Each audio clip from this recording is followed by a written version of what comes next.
has the finance ministry finally recognized that the real problem is with demand? That until now there was a sense that the government was tackling the supply side problem. The real problem has been kickstarting demand. Is this enough? What you've seen today, is it a small step forward?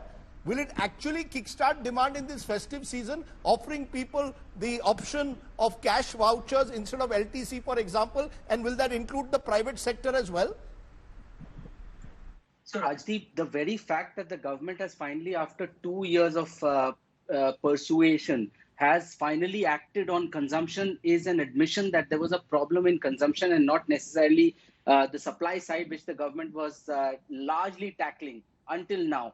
As far as this scheme is concerned, the incentive is for a person who already is entitled to something, and the government is saying that you spend 3 times more to be able to use that entitlement. Now, the problem with this is that this entitlement is available till December of 2021. So why will any employee want to go and spend 3 times the entitlement just because the government is saying so?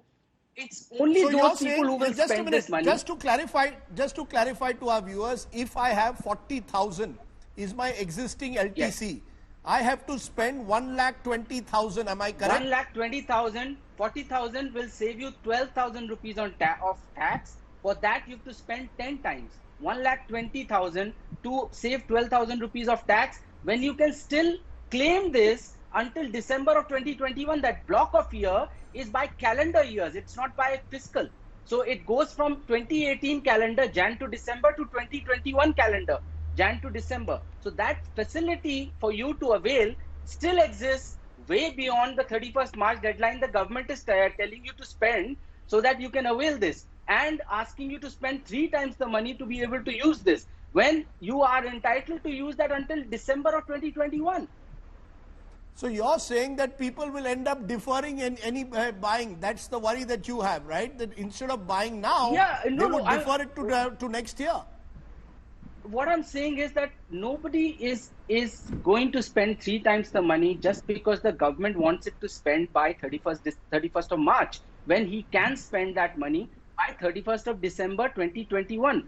Only those who had to spend any which way on a certain purchase will go ahead and utilize this by 31st of March. I do not expect a person who, to save 12,000 rupees to spend 1.2 lakh under the current circumstances, when everybody is worried about their future.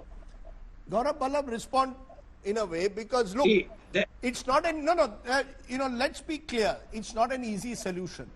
What is the solution that you have to trigger consumer demand? Opposition is targeting government. You've been targeting them for 6 months. You give me your alternative now. Rajdeep, very fair question, and I will give the alternate. Alternate is that you have to give the money in the hands of the people, and when I'm saying money, it should be additional money. It should not be window dressing. It should not be creative accounting. You tell me, Rajdeep, to save 12,000 rupees tax in the current recessionary condition, when the GDP is down at minus 23.9%, is any prudent person is going to spend 120,000 rupees? Yes or no?